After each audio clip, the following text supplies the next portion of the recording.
Hey everybody, it's your friend James Shaw. Trust you're doing okay. Thanks for joining us. You know, my favorite thing I get to do every week is talk to people who are absolutely doing amazing things. And we're going to do that today. Paulina, Najbar. Which is it? It's Najbar. Najbar, Paulina Najbar. We practiced it beforehand and then I still got it wrong.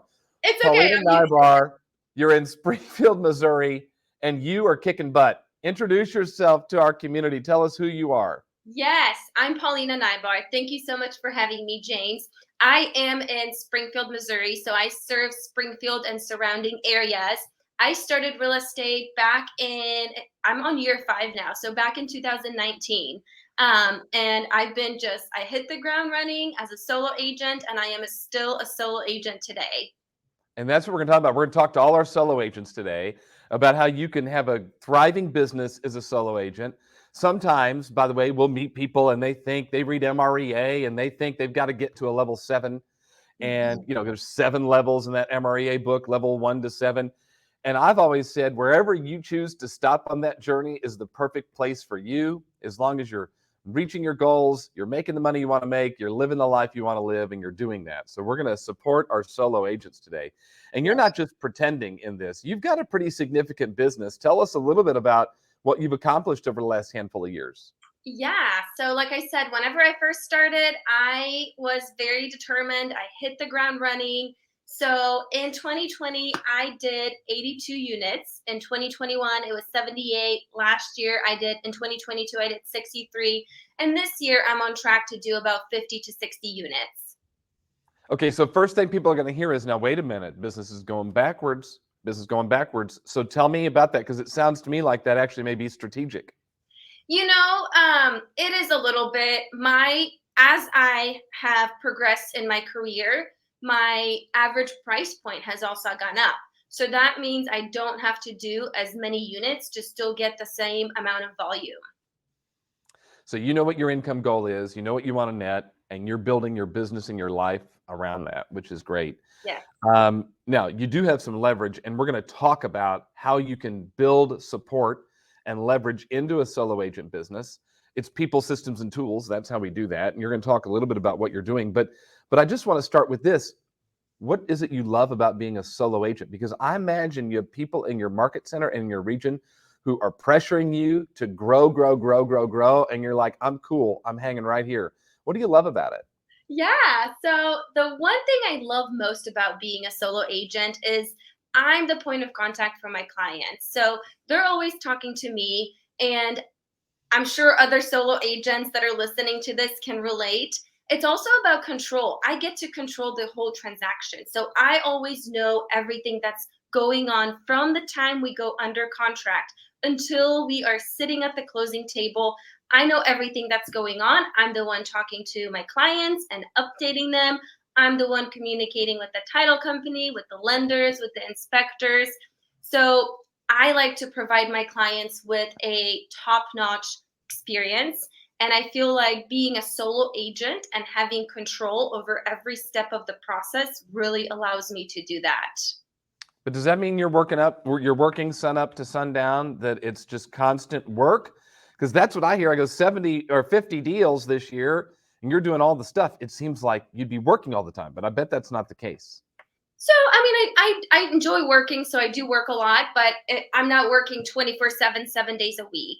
I do have systems that allow me to leverage certain parts of my transaction. So I use a transaction coordinator to help me with the back end paperwork stuff. So as soon as I get a client under contract, whether that's a buyer or a seller, I hand it off to my transaction coordinator and they help me out a lot. And that frees up a lot of my time to focus on more important things like lead generating, lead follow up, things like that. When did you add the TC to your business? So let's see, that would have been 2021. So actually, you're going to laugh at me. In 2020, when I did 82 transactions, Uh-huh. I I did not have a transaction coordinator, and I was just going crazy. I felt so burnt out. And Yeah. then with the help of my market center and talking to other agents, they're like, "What are you doing? You need Yeah. a transaction coordinator." Right. And after that, it was, I mean, it was a game changer. It freed up so much of my time. And like I said, now I can focus more on generating more business and following up and keeping those relationships with my current and my past clients. All right. So as you reflect on that, would you make any changes to when you brought a TC on? The only change I would make, James, is hiring them sooner. Yeah. Yeah. And you're doing it per file, I think, right? You're just paying a flat fee per file to Correct. somebody. This is not somebody who works for you. I've said for a long time, just do it on your first deal. Just understand the process, but bring a TC on the first deal, and that's an easy step for a solo agent like you. You can still have your hands on the process, but not get bogged down in the paperwork. You Yes. said this allows you to stay focused on your lead gen. Where is most of your business coming from? So right now, because I am in my 5th year, a lot of my business is coming from my sphere of influence and repeat clients, and then referrals from past clients. And that's one thing that I do enjoy as a solo agent, is because I do pride myself on providing them a great customer experience. I want to make sure that they're happy with the services that I provide, and with the hopes that in the future they will not only use me again, but also refer their friends and family to me. So right now I'm seeing a lot of my business coming from repeat clients and then referrals from my past clients. In order to be able to do that, I feel like you've got to have some pretty good systems in place, because you're showing houses, you're going on listing appointments, you're doing lead gen, you're negotiating contracts, and you're taking it through inspection. You're probably still actively involved in parts that your TC is doing. An appraisal comes back, you might have to renegotiate something, whatever. Right. You need really good systems in place, I would imagine. Tell me a little bit about your systems process, and maybe give some recommendations to other solo agents who might just be making it up as they go. Yeah. So, I mean, that all comes with experience. And whenever, my first year, second year, I found myself constantly doing the same things, sending the same emails, or doing, just kind of like tedious tasks. And then I had this like light bulb go off. Why not just kind of slow down a little bit, take a step back, and put those systems in place? So whenever I am going through the transaction, I don't have to constantly write the same email over and over again. So a very simple yet powerful tool that I have implemented into my business is email templates. So anytime I have to send out an email, whether it's open house follow up, whether it's once I get a client under contract, or updating them about an inspection, getting a listing live on the market, I've got these email templates already saved in my email. And then I have to obviously fill out the little details like their names, dates, address. But that has been a huge time saver. I'm not finding myself taking 30 minutes to write an email. It's more like 5 minutes. So it did take a little bit of slowing down and taking a step back, but it has allowed me to take 2 steps forward and save a lot of time with every transaction. It's really smart, and you're using Command for your database, I think. Is that right? Yes, I Yeah. am. But this email is coming through your regular email, and yet I imagine you got some stuff in Command that's helping you too. Yes. You do open houses. Tell us a little bit about your system to follow up to an open house, because I'll meet people that do an open house, and yet they have no system to follow up. It becomes a waste of a day. You've Yes. implemented some systems in your open house strategy too. Tell us about that. Yes. So actually, when I first started, a lot of my business did come from open houses. I would do an open house every Sunday, 2 to 4. But the most important thing about open houses is following up with those people. Even if you have a great connection with them, hand them your business card with your name and phone number. They're probably not going to call you. It's your job as the expert to reach out to them and follow up with them. So at my open houses, whether it's a sign-in sheet, I actually use an iPad for people to sign in, and I just ask their name, their phone number, their email, and whether or not they're working with an agent.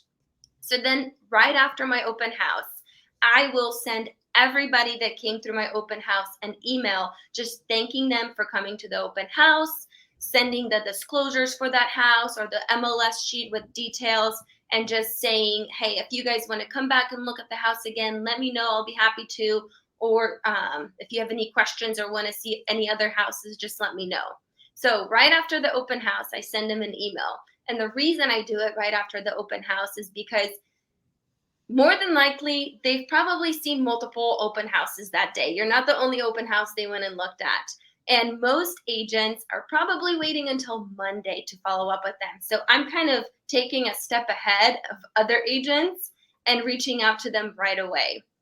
And then on Monday, I will actually give them a call. A lot of the times, people will not answer, which is okay. I'll leave them a voicemail. And then on Tuesday, I'll send them a text message just following up. And then once again on Friday, before the weekend, because we know what happens on the weekends, open houses, I will shoot them a text again and maybe send a list of open houses in the area, or just remind them, hey, if you guys want to look at any house, just let me know. But it's about having the systems and having that on your schedule and actually following up through with it. Makes it repeatable. You don't have to think. And Yeah, when you have a lot going on, like you do as a solo agent, to be able to not have to think and just right. follow a process is probably pretty freeing to you. It is. Okay, so then I'm thinking about all this stuff you're doing. How are you balancing your day? Because you've got active clients you're working, you have active listings you're following up with, you've got active pendings, and you're obviously lead generating at a high level. Can you Mhm. tell us a little bit about what your day looks like? I mean, it's different every day. I would say the most important tool you can use as a solo agent whenever you are busy is your calendar.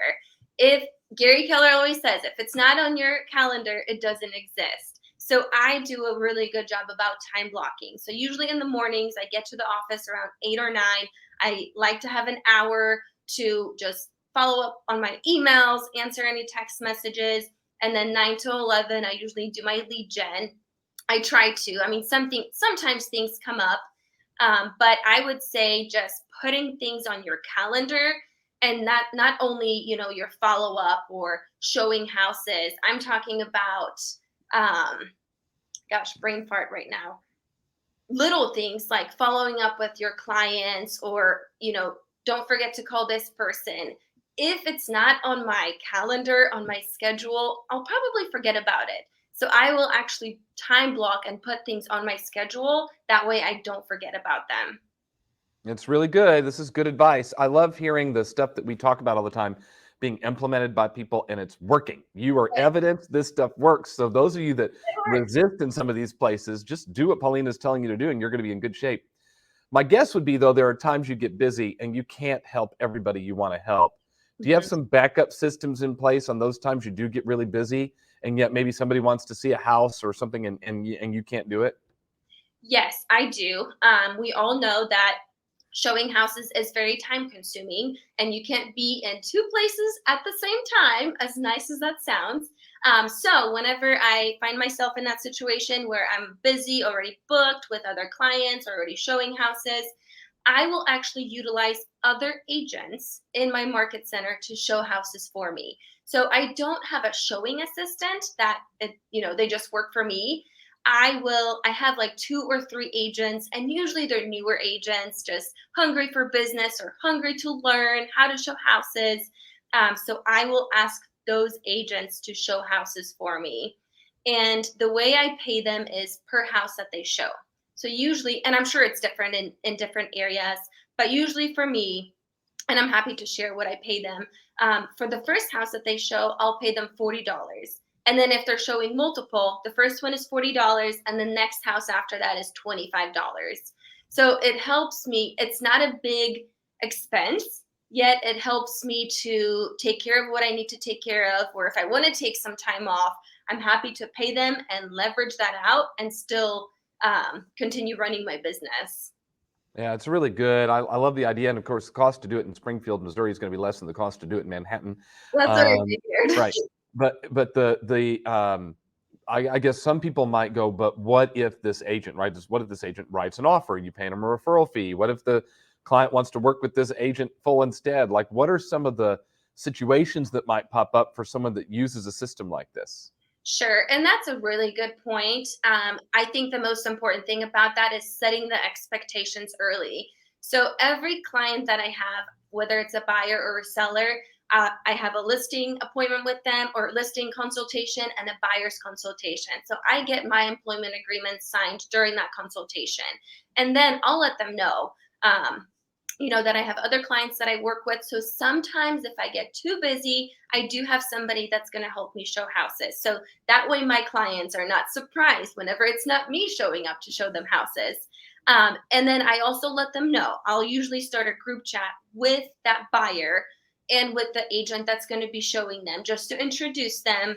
And then I'll let my buyers know, hey, if you guys have any questions about the house that you looked at, or if you want to write an offer, please let me know. I'm still going to be your agent. I'm still going to be the one negotiating for you, writing the contract. This agent is just helping me show you the house. But if you're interested in making an offer, let me know, reach out to me, and I'll be the one handling that. And then usually after they're done looking at the house, I'll follow up with them. If I don't hear from them, just to ask how it went and if they have any questions or if they have any interest in making an offer. All right, so you're setting expectations up front. I like Yes. it. As you reflect on your 4+ years in the business, if you were talking to someone that's a solo agent right now and they're just feeling like, whoo, there's a lot going on, Yeah. what advice would you give them? I would say consistency is the most important thing. So figure out what you enjoy doing. It doesn't have to be something that you hate. There's so many different ways to lead generate, whether it's open houses, whether it's just creating great relationships with your sphere of influence, business to business. Some people enjoy cold calling, some people enjoy door knocking. Figure out what you enjoy doing, and it's not going to feel like a job. It's going to feel like your passion and something that you love, and that's how I feel. That's why I never see myself doing anything else. It's because I am focusing on things that I actually enjoy doing. So figure out what you enjoy doing and stay consistent. In Mm. this business, we know that the results are not immediate. It's more long term, and sometimes it can be a little discouraging if you don't see the results right away. But just I promise you, if you are consistent, then the results will come. That's good advice. So what's next for you? So my next step actually is hiring an admin. So I know we talked about leverage, and even as a solo agent, with the amount of transactions that I do, I believe it would be very beneficial for me to hire an admin. So I am actually working through this with my MAPS coach, and she is helping me try to hire an admin just so I can kind of take more off my plate and focus on my 20%, which is creating new leads, lead generating, following up with my clients. I think it's very good advice from your MAPS coach. Yes. And when you got the relief from the TC that you paid per file, you Mhm. felt the relief you got from that person. It gave you more time. This will Absolutely. give you even more. Yes. Now, a lot of times when I meet someone like you that's going to bring an admin, now we're going from paying, 200, 300, 400, $500 a file. So now you're going to pay this person, every month they're going to get paid. What do you have to go through mentally to be prepared to do that?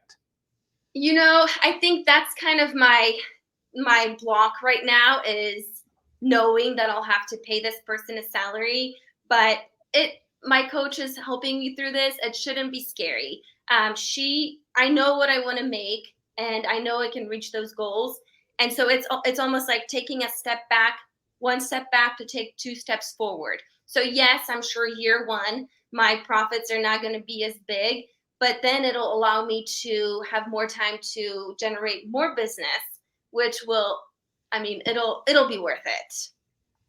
No doubt. When I grew my group, I mean, you talked with Vicky as we prepared for this, and when Mhm. she started working with me, it was one of those things like adding another person to the team now. What are we going to do? But since adding the right leverage, the business over here has absolutely exploded. I think yours will do the same. You just got to be willing to make that happen. Any final thoughts you want to share with everybody before we kick it? Not really. I would say once again, just don't be afraid of being a solo agent. There's big teams in my office, and I look at them and I'm like, whoa, like, is that what I'm supposed to be striving towards? And it's year 5 for me. I've been a solo agent for all those years, and I'm doing great. And I know it's possible. It's possible to be successful as a solo agent as long as you, one, stay consistent, like I mentioned before, and two, do have leverage. It doesn't have to be hiring 10 people, but just figure out some ways where you can have leverage, and then putting those systems and tools in place will really help you just be successful. You're a genius. Thank you so much for joining us. We're proud of you. Well done. And thanks for sharing all of your successes, strategies, and tips with us today, Paulina. I appreciate you so much. Absolutely. It was so great talking to you. Thank you so much for having me. Oh, you got it anytime. Thank you to everyone who watched today. Of course, we'll see you on our mastermind calls every weekday morning at 8 Eastern. And then we go deeper in conversations like this in the Inspire Collective. You can get more info about that at jamesdshaw.com. Thanks, everybody, for watching. See you next time. Bye.